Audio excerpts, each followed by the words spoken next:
frecuencia oímos que se señala a algún político de fascista, Trump, o vemos el surgimiento de grupos que buscan revivir esta doctrina. Incluso oímos discusiones sobre si los nazis eran socialistas, capitalistas o qué. Para entender mejor todo esto, hoy nos preguntamos ¿de dónde viene y qué es el fascismo? Ya en el siglo XIX, en Francia, Charles Maurras desarrolló una ideología nacionalista y racista que pretendía el regreso a la monarquía con el movimiento Acción Francesa, pero fue en Italia donde se desarrolló el verdadero fascismo. Es poco conocido que el fascismo tiene sus orígenes en un poeta, Gabriele D'Annunzio. Fue un escritor italiano muy influido por las ideas de Nietzsche. Fue soldado durante la Primera Guerra Mundial, época en la que reforzó su visión ultranacionalista y luego reconocido como héroe. Al terminar la guerra, los aliados ganadores se repartieron las regiones conquistadas, pero Italia se sintió ofendida al no recibir lo que creía que le tocaba, sobre todo una región de Croacia llamada Dalmacia. D'Annunzio no se quedó de brazos cruzados y con unos 2.000 soldados tomó por la fuerza la ciudad de Fiume, donde de todas maneras ya vivían muchos italianos. Allí, junto con el sindicalista Alceste de Ambris, escribió una constitución, la Carta de Carnaro, y en 1920 instauró un régimen de rasgos muy particulares. Por ejemplo, se dio a sí mismo amplios poderes, ignorando las encuestas y la democracia. Organizó el Estado en 10 corporaciones, todos debían pertenecer a alguna. La 10ª corporación estaba reservada para los superhombres, héroes y poetas. Le gustaba dar ardientes discursos desde los balcones y organizar ceremonias con símbolos casi religiosos. Recurrió al pasado para instaurar el ahora infame saludo romano que aparece en las pinturas, tratando de recuperar la grandeza latina. También creó un cuerpo de élite llamado los Arditi, los osados o los temerarios, militares de camisa negra que se encargaban de reprimir a cualquier crítico o disidente. Muchas veces torturaban a sus víctimas laxándolos con aceite de ricino. D'Annunzio también se hizo llamar Il Duce, el guía. Mientras, otro italiano iba ganando poder, Benito Mussolini. Había descontento entre la gente por los pocos beneficios que Italia obtuvo tras la guerra, y Mussolini aprovechó ese malestar para atacar al Partido Socialista, del que había sido expulsado por su extremo nacionalismo. Acusaba a socialistas y comunistas de todos los males de Italia y los atacaba con un grupo armado llamado los Camisas Negras. Cuando se hizo del poder, tomó muchos de los modos de gobernar de D'Annunzio y también se hizo llamar Duce. Sí, y también retomó las torturas con aceite de ricino. Por cierto, el término fascista proviene de fasce, que significa haz o manojo, y hace referencia a un antiguo símbolo etrusco y luego romano de un haz de varas con un hacha que significaba la fuerza del gobernante, todos unidos bajo la misma autoridad. Mussolini le llamó a sus grupos armados fasci. Luego, Hitler adoptó la visión fascista y le agregó un fuerte ingrediente de racismo. Los malos ya no eran solo los comunistas, sino todo aquel que no perteneciera a la supuesta raza aria, culpando sobre todo a los judíos, pero también ensañándose con los gitanos, los homosexuales y los enfermos mentales, incluso los epilépticos. Había nacido el nazismo. Un detalle importante, aunque nazismo es abreviatura de nacionalsocialismo, no tiene nada de socialista. Hitler se dedicó a destruir cooperativas y sindicatos, y el fascismo negaba de plano la lucha de clases. Durante la guerra, el Estado no solo no expropió medios de producción, sino que favoreció a las grandes empresas capitalistas siempre que no fueran propiedad de judíos y acataran las instrucciones del Reich. Sin perder tiempo, en España, Francisco Franco no tardó en adoptar las prácticas de Mussolini y de Hitler. Tomó de él el lema "una patria, un Estado, un caudillo", por ejemplo. ¿Y qué es exactamente el fascismo? El filósofo Umberto Eco dice que no es una ideología del todo coherente. Toma formas diferentes en diferentes lugares, pero tiene algunas características comunes. Él enumera 14, de las cuales destacamos las siguientes. Surge de la frustración. Una crisis económica o un fracaso político hace sentir a una clase social que ha perdido privilegios y tiene miedo de que otro grupo social pueda quitárselos. El miedo a la diversidad. Se busca la unidad y el consenso cultivando el miedo a lo diferente. El primer llamado de un movimiento fascista es contra quienes se considera ajenos o intrusos. Se crea una identidad a partir de este miedo. Lo que une al grupo es el haber nacido en el mismo lugar o el pertenecer a un grupo étnico que se define en oposición a un enemigo. Como algo curioso, el enemigo se describe a veces como decadente o débil y a veces como poderoso y aterrorizante, según convenga. El elitismo, la idea de que el pueblo propio es el mejor del mundo y de que los líderes son lo mejor de la sociedad, y lo han demostrado llegando a su posición por la fuerza. Por lo tanto, todos los subordinados son despreciados por débiles. El culto a la tradición. El fascismo se alimenta de la idea de que en el pasado las cosas eran mejores y que hay que retornar a esa antigua grandeza. El irracionalismo. El fascismo desconfía de la reflexión profunda y de la crítica. Es preferible actuar antes que pensar. Por eso la cultura y la ciencia son sospechosas. Goebbels decía: cuando oigo la palabra cultura, echo mano a la pistola. Se vive para luchar. Los fascistas ven a los pacifistas como débiles e ingenuos. La vida es una guerra constante que solo podrá terminar cuando se extermine a los enemigos. Esto es una contradicción. Una vez que se acabe con el otro, llegaría la paz, lo que contradice el principio de guerra permanente.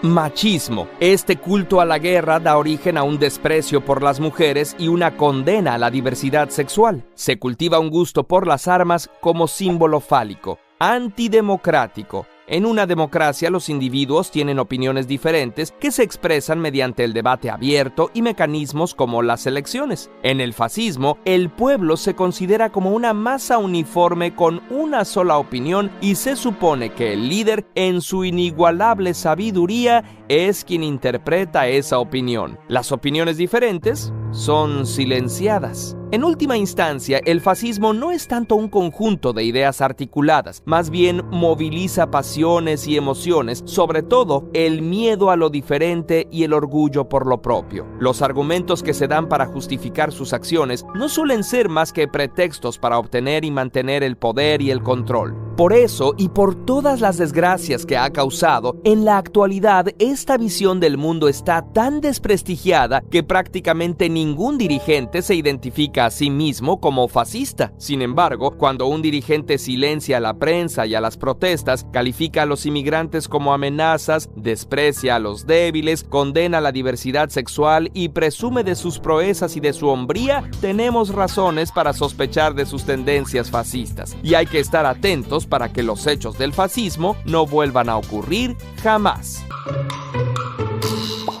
El fascismo surge en un contexto de posguerra, con una compleja situación económica, política y social. Durante los años 20 y 30, en Europa había crisis, preocupación y un fuerte revanchismo por las secuelas de la Primera Guerra Mundial. Un conjunto de movimientos políticos comenzaron a alzarse en muchos países. A estos grupos se los ha catalogado como fascistas, aunque las diferencias entre ellos pueden ser bastante grandes. Edward Mosley dice al respecto: en mi opinión, el nacionalsocialismo y el fascismo son un mismo movimiento, que tiene diferentes expresiones en diferentes países, acorde a sus diferentes características nacionales y raciales. Esto es relevante porque nos da la pauta de que vamos a estar hablando de un movimiento heterogéneo, cuyas características pueden variar en cada país. Antes de analizar sus variantes y ubicarlas en el espectro, veamos cuáles son sus características principales. Si se pudiera resumir al fascismo en una sola frase, probablemente sea esta: si quien dice liberalismo dice individuo, quien dice fascismo dice Estado. Mussolini luego continúa: para el fascismo, el Estado es un absoluto, ante el cual individuos y grupos son relativos. Individuos y grupos son concebibles en cuanto estén en el Estado. El Estado fascista tiene una conciencia de sí, una voluntad propia. El pueblo es el Estado y el Estado es el pueblo. Esta idea clave nos permite elaborar una definición propia sobre qué es el fascismo. El fascismo es un tipo de colectivismo metodológico que supone que la nación o raza tiene una conciencia y voluntad propia y que el Estado es su manifestación política. El fascismo descarta a los individuos, sus libertades y sus intereses. Estos pasan a ser subordinados a un ente mayor, la nación o la raza. Mussolini dice al respecto: Para el fascista todo reside en el Estado, y nada tiene valor fuera del Estado. En este sentido, el fascismo es totalitario. Estas características también las encontramos en su concepción económica. Para el fascismo, la economía y sus elementos también deben estar subordinados al control y los intereses del Estado. Aunque los fascistas no eran marxistas, y de hecho consideraban sus preceptos como erróneos o exagerados, desde la perspectiva económica presentan similitudes. Mientras el socialismo marxista pretende abolir o colectivizar la economía, el fascismo busca regularla completamente. En ambos casos, la economía es planificada, regulada e intervenida, haciendo al fascismo un primo hermano del socialismo. Los elementos principales de la economía fascista son los siguientes: la unión entre empresas y el Estado.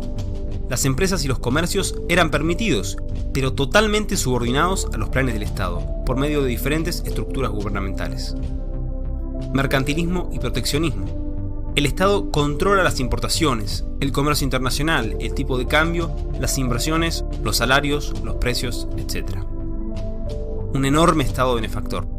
Los regímenes fascistas aumentaron enormemente el gasto público, en obras públicas, subsidios y armamento militar.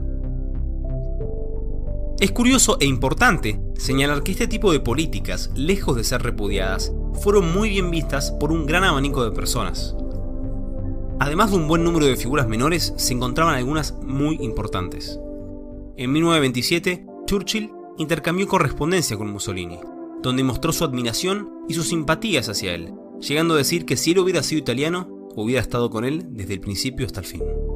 Ese famoso bienestar que algunos alegan a la Alemania nazi o a la Italia fascista, era una farsa, una burbuja. Tanto en Italia como en Alemania, la economía fue deficitaria. Todas esas obras públicas, el armamento y la enorme cantidad de programas estatales para los trabajadores se pagaron con deuda y una expansión de la masa monetaria que fue encubierta por los controles de precios y salarios. Las consecuencias eran inevitables, y en el caso de que no hubiera ocurrido la Segunda Guerra Mundial, podríamos haber visto una de estas dos posibilidades. La primera sería que luego de un tiempo, las economías fascistas comiencen a colapsar por la deuda, la inflación y, por supuesto, la escasez y el desempleo que trae siempre el control de precios y salarios. La segunda sería que frente a la inminente crisis económica, los líderes fascistas opten por tomar el control y el poder total sobre la economía, asimilándose al régimen de Stalin.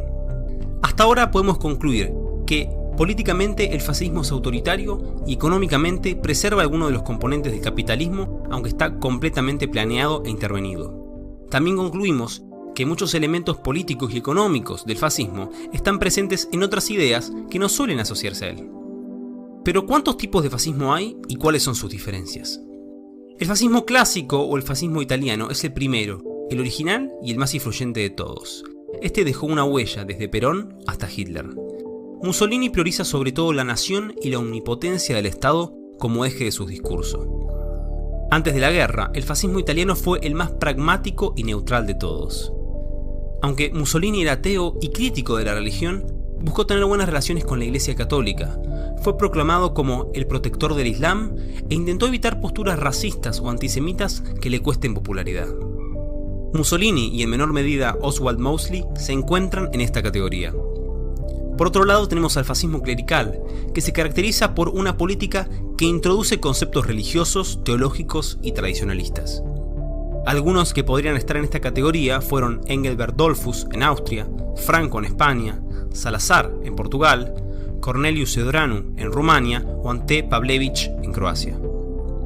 El nazismo o el nacionalsocialismo es probablemente la manifestación más radical y excepcional al fascismo. El nazismo deja de lado el concepto de nación y lo reemplaza por el de la raza. En esta ideología se encuentran elementos a favor de la eugenesia, eutanasia forzada, racismo y exterminio, haciéndola la más totalitaria de todas. El rol protagónico de la Alemania nazi durante la guerra hizo que los otros tipos de fascismo converjan hacia esta ideología. Existe un consenso entre historiadores que afirman que en el caso de que Hitler se hubiera consolidado en Europa, hubiera montado un proceso de descristianización para luego imponer nuevas instituciones y una nueva religión acorde con la ideología nazi.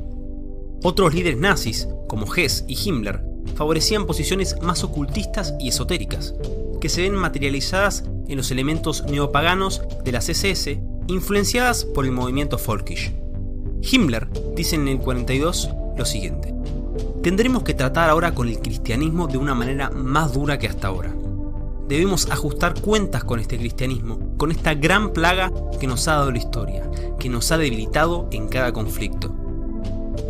Algunas de estas frustraciones se vieron en el intento de secuestrar a Pío XII en 1944.